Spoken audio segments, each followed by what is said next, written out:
Hi, welcome to the original Smothers Brothers Comedy Hour. I'm Tom, and this is my original brother, Dick. Our shows were taped at Television City in Hollywood during the late 60s, and the Comedy Hour you're about to see is from March 2nd, 1969. Our guest That's March 2nd, 1969. I'm glad you smoothed that out. That's where it is, March 2nd, 1969. Our guests were Jonathan Winters, Leigh French, and Judy Collins back on Sunday, March 2nd, 1969. Right. You know, most people know of Judy Collins today. Of course.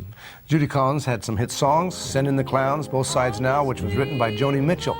Back in the late 60s, Judy Collins was going out with Stephen Stills of Crosby, Stills, and Nash, and he even wrote a song called Sweet Judy Blue Eyes. That was about her, Judy Collins. That's so easy for you to say. Jonathan Winters. His eyes were all over the place. All over the place. Yes. He'd been a popular guest star on TV shows since appearing on the Steve Allen Show in the 50s. He's been a major influence on many young comics, and one of his biggest fans, of course, is Robin Williams, who helped bring Winters to a new generation of fans on the series Mork and Mindy. So let's take a look at the Smothers Brothers Comedy Hour from March 2nd, 1969. That's March 2nd, 1969.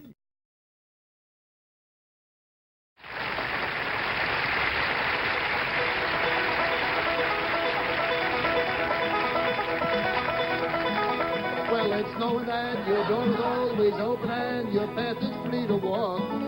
Good evening, folks. I'm Len Gamble. That makes me gamble. Leave my sleeping bag rolled up and stacked behind your couch. The people we have with us tonight are Judy Collins, Leigh French, and special guest star Jonathan Winters. And it's knowing I'm not shackled by forgotten words and bonds and the instincts that have dried upon some line that keep you on the back roads by the rivers of my memory, ever smiling, ever Gentile on my mind.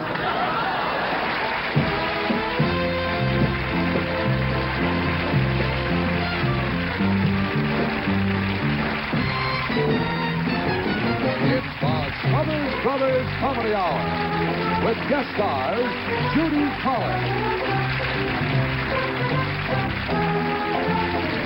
Leigh French, special guest star Jonathan Winters,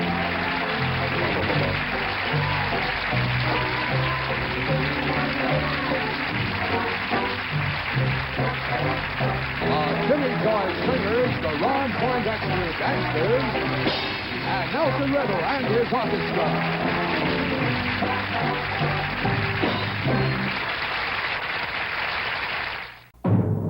From Television City in Hollywood, ladies and gentlemen, meet the Smothers Brothers.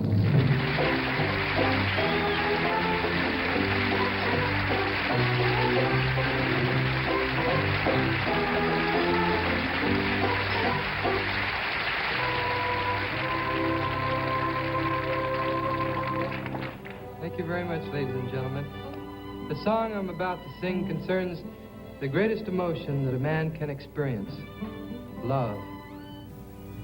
It's a song that is sensitive, a song of warmth, a song of loving, one that Hey, Tom, what are you doing? Keep talking. Come here, now. You come here. I want to talk to you. Come here. Come here. No, I don't want to. I said, come here. No. Why not? Why not? Because you'll hit me.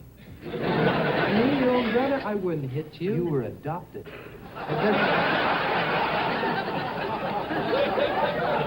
And you will hit me. No, I will not hit you. You in that guitar, or whatever it is, that guitar, get over here. Don't you call it a guitar. Well, that's bugging me. You and that guitar, get over here. Don't you talk to her that way. To who? My guitar. Tommy, why are you doing things all the time that make no sense at all? Now, I'm getting sick and tired of it. Now, you answer me this one question. While I was trying to introduce my song, a sensitive, loving song, you're out there kissing your guitar. Now, why do you kiss your guitar, huh? Give me one good reason why you have to kiss your guitar. Dickie, I love my guitar. And while you were talking about love, something just came over my head that grabbed my guitar and I had to kiss it because I love my guitar. Tommy, that's fine. But you just don't kiss guitars. Why not? Because you don't do it, that's all. People don't go around kissing guitars. Is there a law against kissing guitars? Of course not. There's no law about kissing guitars. People don't go around kissing guitars. I just told you that. It's not done. Oh, yeah? you know something, Dick? You know what's the matter with you? Me? I thought it was you. You're the one that's kissing the guitar. I mean, I'm wrong. I won't want to kiss You're your guitar. narrow-minded. I'm not narrow-minded. You are narrow-minded. It's ridiculous. You think that just because something hasn't been done before that it shouldn't be done. Part of life and part of truth and part of the growth of the entire world is based on the fact that people do things that haven't been done before. When people do things that haven't been done before, that is advancement. That is progress. That is the world that we're looking for, the different kinds of things in the world. There'd be no new developments if people didn't step out and, maybe mess around with their guitar. There'd be no new fields to develop. But you sit there like a fascist and you say, no, you can't kiss your guitar. Progress in the world is based on people stepping out, plumb the depths of our creative resources and reach out for artistic truth. Kiss your bass. What? I said, why don't you kiss your bass? It's ridiculous, Tommy. I'm not going to kiss my bass fiddle. Now, Dick, seriously. Tommy, now, listen, I understand what you're saying. Step if I out, love Dick, it and I have affection, true affection for this bass, I should embrace it and kiss it. Right. But it's silly. I mean, these people are going to think I'm really a dummy and stupid. I mean, right in front of No, millions Dickie. of people, kiss a bass fiddle. No, I know you. Everybody here knows you, and we have a great deal of respect for you. And we know that you Wouldn't make any difference. Huh? doesn't make any difference. The Be a people don't better forget person?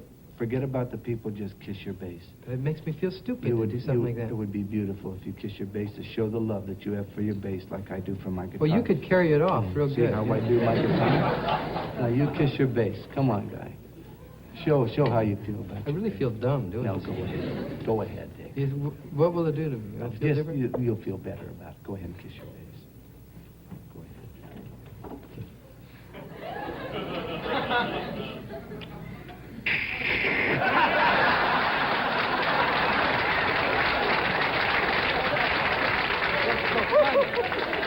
I can't even believe it. You fell for the old... You're a dummy. You fell for the old kissing the bass gag. Boy, you fell right for it. I can't believe, boy, in front of all these people... let me control myself for a second. Boy, you're weird. You'd kiss anything, wouldn't you? I'll bring my horse out here. You can kiss my horse. Back old paint out. No kissing the bass gag. My brother fell for the old kissing the bass gag. Boy, you're a... I get it. I really get it, Tommy. It's very funny. It's funny. I mean, you went to all the trouble of standing back there at the start of the number, you're kissing your guitar, then you come out and you talk of love, brotherhood, and then just to get me to kiss this bass fiddle and fall for it and act like a dummy in front of millions of people, huh? That's a funny joke. That's really funny. I mean, the way you suckered your own brother into making a fool out of himself. Ha, ha, ha, ha. The laugh's really on me, Tommy. Come on, laugh some more. Come on, you want me to kiss it again? Let's have a big laugh. Get ready. You want me to give it a big hug? I got even a better idea, Tommy. Come here. Grab a hold. Give it a big squeeze. Kiss it. Tell it you love it. It's been with you. It's been with you for a long time, Tommy. Come on, give it a kiss. Everybody will look. Everybody will say, wow, to make you a better person, Tom. Go ahead. Go ahead. I've got to ask my guitar first.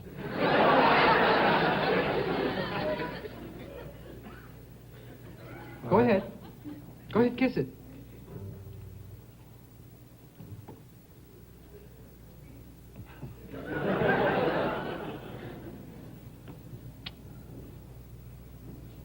Now what do you have to say? Not bad.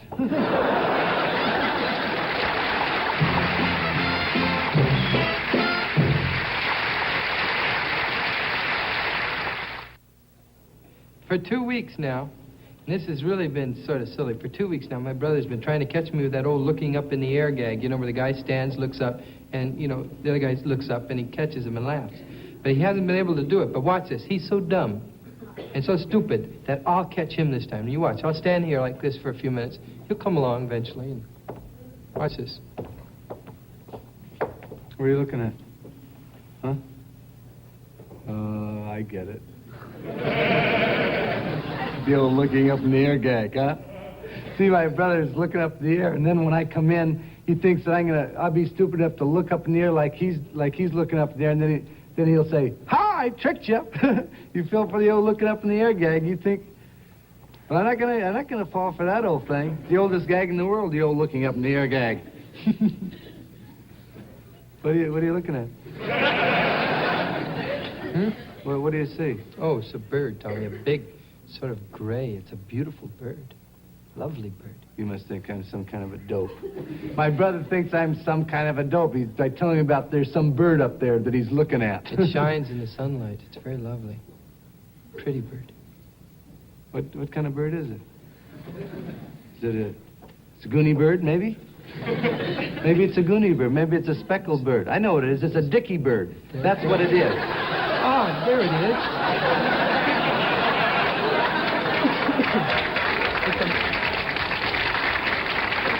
It's a bird. Oh, he's a pretty bird, Tommy. It's a messenger bird, and it's a message for you. So you didn't believe me? Oh, the old introduction from the bird gag. One of the oldest ones in the world. What did he say? It says, "Ladies and gentlemen, Miss Judy Collins." Hey, that's a good idea.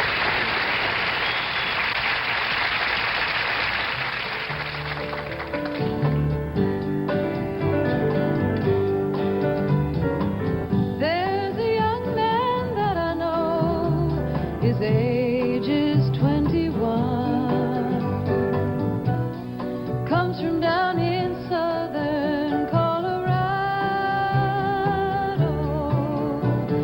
just out of the service, and he's looking for his fun someday soon, going with him someday soon. My parents, they can't stand him, 'cause he works the rodeo. My father says that he will leave me crying. I would follow him down the toughest road I know someday soon, going with him someday soon. And when he comes to call, my pa ain't got a good word to say. Guess it's 'cause he was just as wild in the early days. So blow, you old blue northern, and blow my love to me. He's driving in tonight from California. He loves this damned old rodeo as much as he loves me. Someday soon, going with him someday soon. And when he comes to call my pa, he ain't got a good word to say. Guess it's 'cause he was just as wild in the early days. So blow, you old blue northern, and blow my love to me. He's driving in tonight from California. He loves his damned old rodeo as much as he loves me. Someday soon, going with him someday soon. Someday soon, going with him someday soon.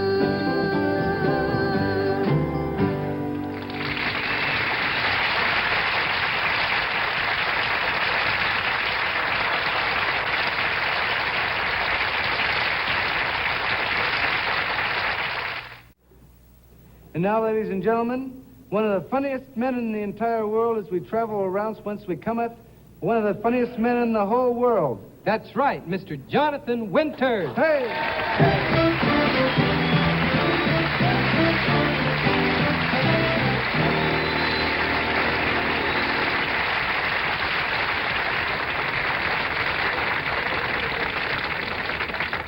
This comb belonged to my kitty. I got him so he can walk now. And not that there was anything the matter with him, but I mean walk on just his two paws.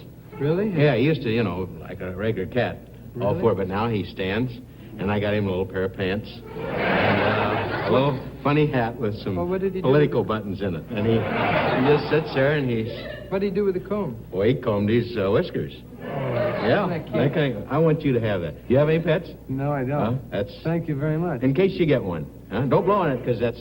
No, you don't. Cat's had that in his mouth. Kitty fever.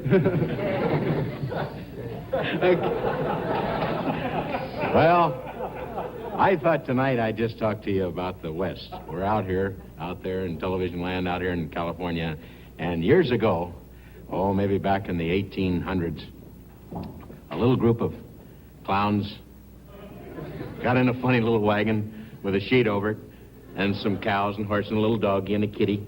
And about 17 odd clowns started moving west. You had to be a little odd, leave downtown Boston or Philly or someplace like that, leave a watch shop and just say, let's go, Margaret.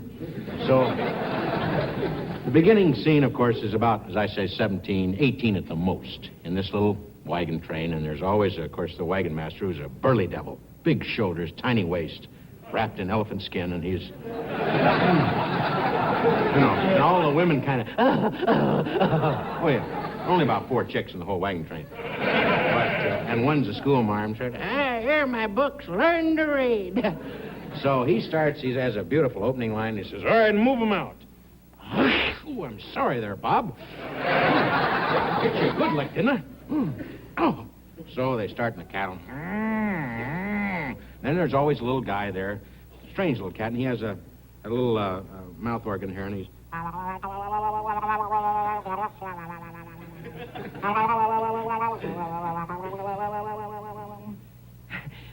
and he's a nervous kind of guy. And then there's a guy dressed all in black with beautiful pearl-handled guns, and he's a little kind of, minty type guy, but good shot, And he says, oh, I hope we see some savages.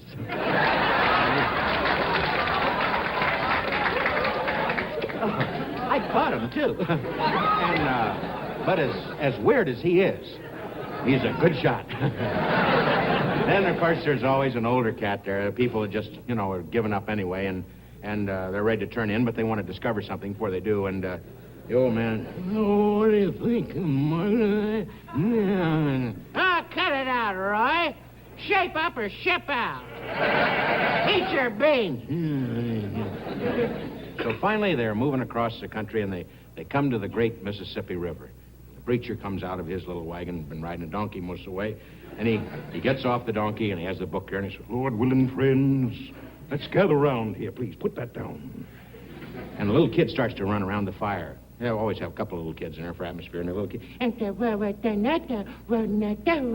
Put that down. Put it down, baby Elizabeth. You don't know where it's been. Don't touch that groundhog. Cook all over its body. So, suddenly on the far ridge, some 3,000 Indians are there.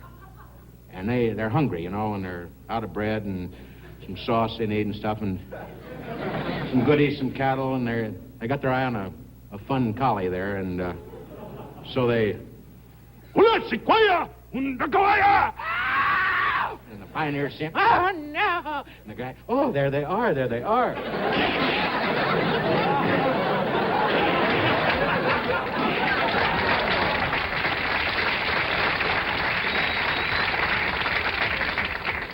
Suddenly, of course, the pioneers are hiding behind the wagon wheels, and the dog is...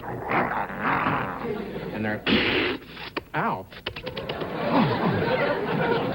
Suddenly, the 7th Cavalry, riding along about 3,000 miles from the fort.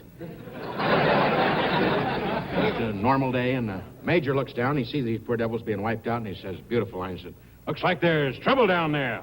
Oh, wait! Oh! And they ride down. And, of course, the Indians see these poor devils and the 7 clowns in blue from this U.S. 7 cavalry, and they just come unglued. There are 3,000 Indians there. And there are more hours. And the pioneers are jumping up and down. We're saved! Oh, we're saved! Oh, yes, we are, we are.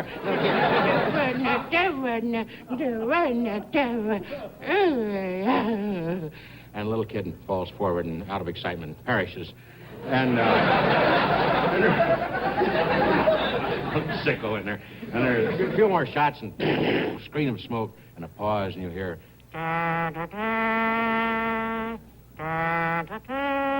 Not bad. First time play, white man horn.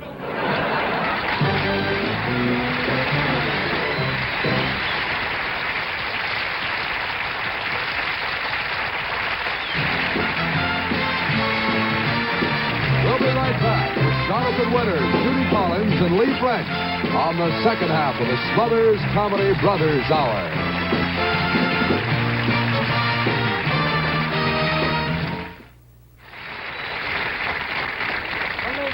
We've got a lot of great guests on our show tonight. Jonathan Winters, Leigh French, and Miss Judy Collins. Yeah. Right now, we thought we'd Just be a nice second. idea Dick, for... Dick, do you mind? I don't want to be aggressive or anything, but because I care about this next guest, I'd like to introduce if I could, if you don't mind. You want to introduce the guest yourself? Yeah. Okay, go ahead. Ladies and gentlemen, here's Judy.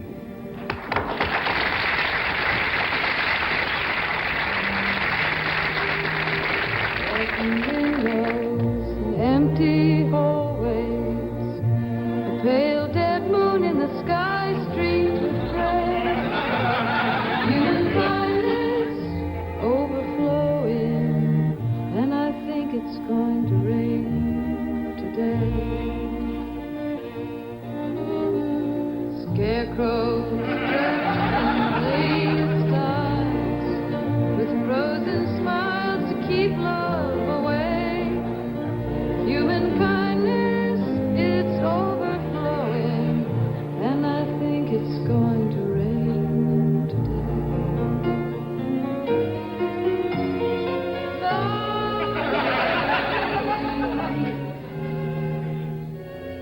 Lonely, tin can at my feet, think I'll kick it down the street. That's the way to treat a friend.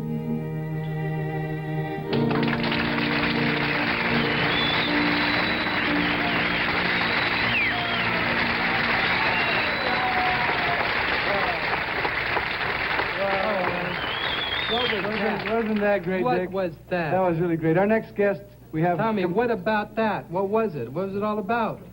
Dick, tell me about your racing. Huh? You know, my folks are, my brother and my folks, my brother's a race Tommy, car what do you got driver. a cop on the show for? You got a policeman on the show. You didn't ask me. All of a sudden I turn around, you got a policeman here. That was, He's not part of the show. Now, what'd you do that for? that was Officer Judy, and... Officer Judy. LA's finest, huh? Yeah, he's really good, huh? Yeah, he's special. Well, see, I was speeding on Hollywood Boulevard, and he pulled me over, and Officer Judy, he told me he wouldn't give me a ticket if he could get on the show. It's okay. There was Officer Okay, Judy. Tommy. He was He's great. already been on this show. He was great. I can't do anything about that. But all I got to say is I don't want him on the show again. Nothing personal, mind you. But not on the show ever again. Right? Are we understood? Say yes. Yes, I understand what you're Good. saying, but Let's go on. But see, he might be on maybe once more to do a number with But you us. do give him, 13 an option for 6 more or something like this? No, I just thought he may do a number with us or a dance thing. Well, why? See, I didn't have my driver's license with me either, Oh, so I figured. that figures. Tom, Yeah, how did I do? you were beautiful, officer. You were really good. Really, really. good. Ladies and gentlemen, the real Miss Judy Collins.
brothers, salute, bounds, soldiers.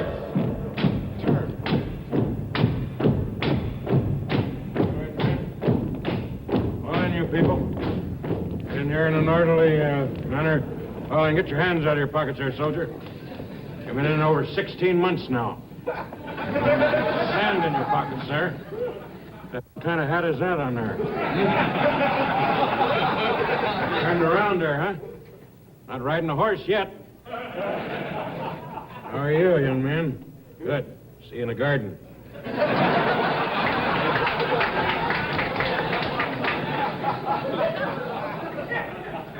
Guys have nice shoes on there. Mm-hmm. Okay, you there, soldier. What is it? Come on in here. Sergeant, new recruit Harris, reporting for duty. Here are my papers. How about that? Sounds like a lot of fun. Let's see, Harris, What's your first name, Harris? Yes, sir. What is your first name, Harris? Philip. Philip. They call you Phil? Yes, sir. Good, wonderful. Applause, applause. See, 20... 20/20 vision, 6 feet 4. Mm-hmm. Perfect hearing. Hey! Oh. Good. 230 pounds, fullback in college. Where'd you go to school, boy? El Monte, sir. Oh, wonderful. Where's that? El Monte. In the country here? Is No, it? sir. All right, good. Snuck across, huh? B student. Well, congratulations. You're in. Thank you, Sergeant. Mm-hmm. You're out. But you're not bad.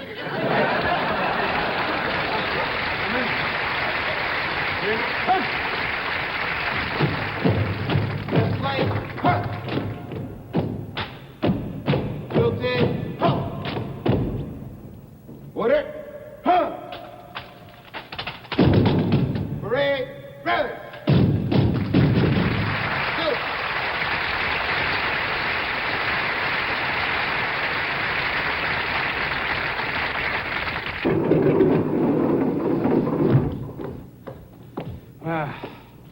I did it. Flew from the carrier single-handedly. I attacked the enemy base at 50 feet and wiped him out. Landed here safely back on the carrier. I did everything perfectly. Just did it perfectly. Whew. Almost, Yankee, but you make one small mistake.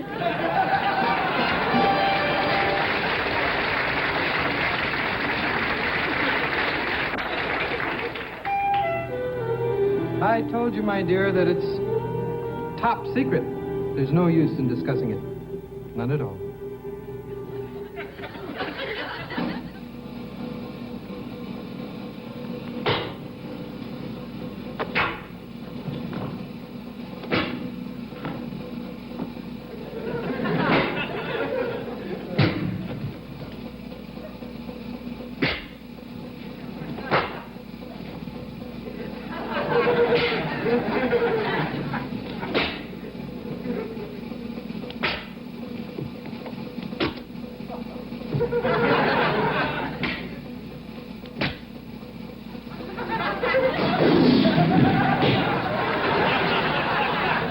Now, what do you have to say for yourselves? You deserter?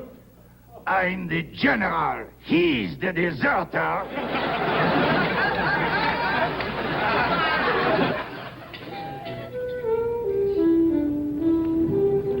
It's no use, my dear. I'm just not going to tell you. I told you, it's top secret. A little wine? Champagne is good. Quit it. Salute.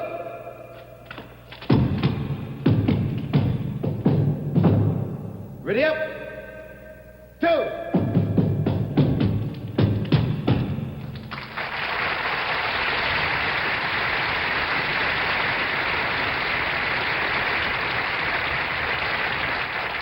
You're a disgrace to the King's army, Sir Gerald. I challenge you to a duel. Choose your weapons. Wait. First, the glove.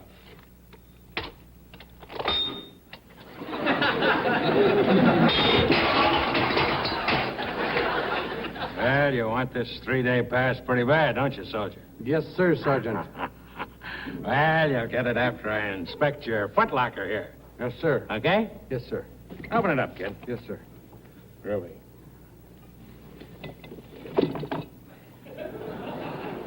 How old are you? 28, sir. Boy, Army's changed. Souvenir? Yes, sir. Once you got out over the fence last night? Yes, sir. Mm-hmm. Teenager? Yes, sir. Good. I like to see the guys have a little fun. Slow you down in the morning. Get rid of it. Yes, sir. Feed you some of that funny lunch meat.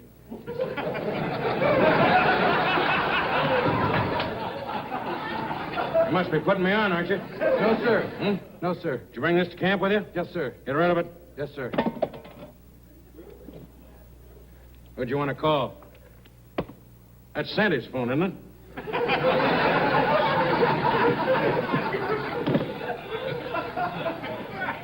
Well, everything in order here. Thank you. Here's your pass. Thank you, sir. Wait a minute.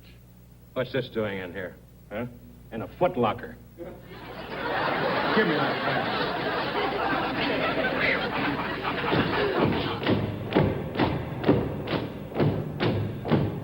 Left flank, pump. Guilty, pump. Woody, pump. Stand it, easy.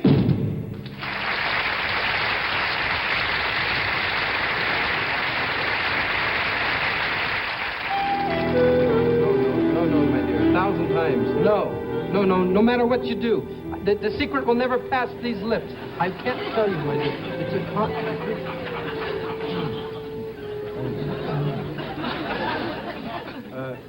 Oglath, you're awful big and strong, and I know you're here, you represent the Philistines here on this great battlefield. Well, I'm kind of a little nervous because I represent the Israelites. I'm just small and skinny and puny, and I know what I was thinking? Well, I don't think it's really, I think flowers and love are more important, that we shouldn't fight. Because I believe in peace and everything. We should just kind of try to work it out. You know what I mean? Peace.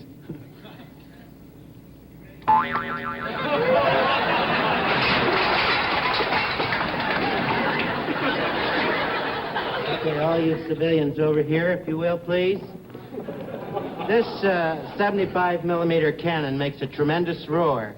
That's why you'll notice all these men here wearing earplugs. But you raise it up a little, Private. What, sir? Higher!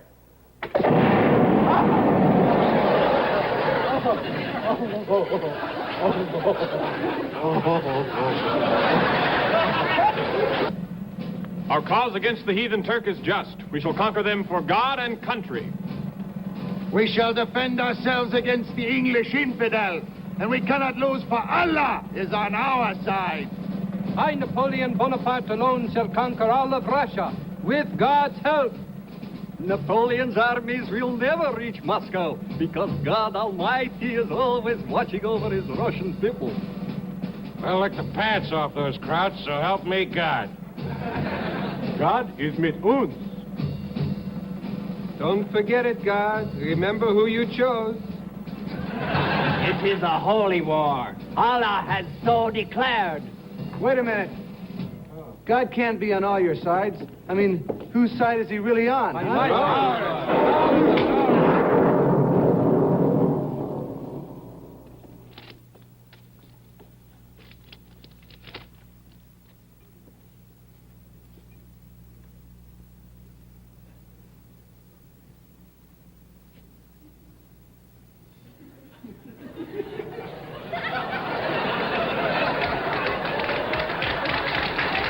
Bill for the old looking up steer,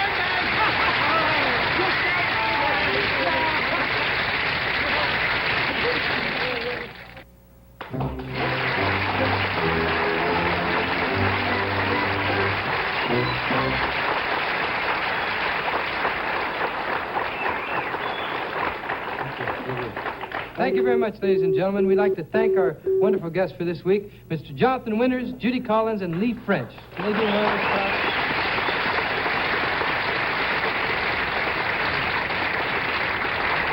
I'd like to also give a special thanks to Officer Judy for Tommy, I told you. Hey, Judy. Good night.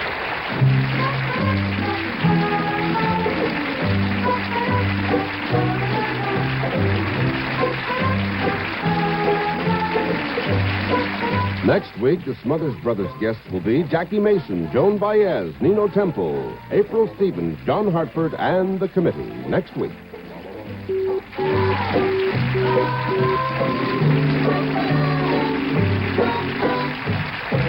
Our special thanks to the Los Angeles High School ROTC Drill Team. Also appearing on tonight's show is Bob Einstein. This is Roger Carey.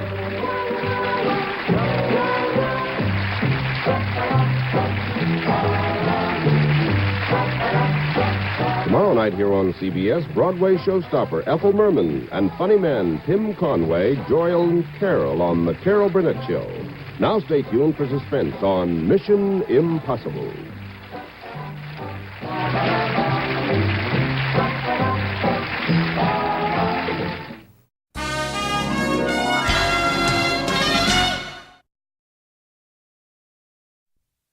Now, Officer Judy was an interesting guy, but we've talked numerous times on these broadcasts about Bob Einstein as a writer on the show. And that had to be his creation, Officer Judy. But the premise, the background, want to mention why it was a valid character at the time? Officer Judy was I think the whole concept came from Judy Collins. Well, the first time I did Officer Judy was, we had Judy Collins on the show. And we were trying to come up with a way to have fun with one of her records. And she just, she sings beautifully, so it was kind of difficult. So we came up with an idea. I Think It's Gonna Rain Today was the song. Absolutely beautiful.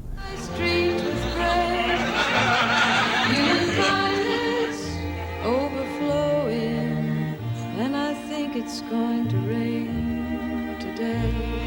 And Dick says, "What was that, Tommy?" He says, that was Officer Judy. That's how the name happened. The Officer Judy bit was very funny. They did not prepare me for it. They surprised me with it, and we were somehow more naive in those days and more innocent, I guess. So that was sort of risky for them to do, to wonder how I would respond, and I thought it was very funny, and I loved it. I thought it was darling. And I was backstage, and Tom set it all up and how important this was going to be. It was wonderful. Hey, we hope this comedy hour brought back some memories for some of you, and for the others of you who weren't around back then, maybe we showed you a little bit of what TV and the world were like in 1969.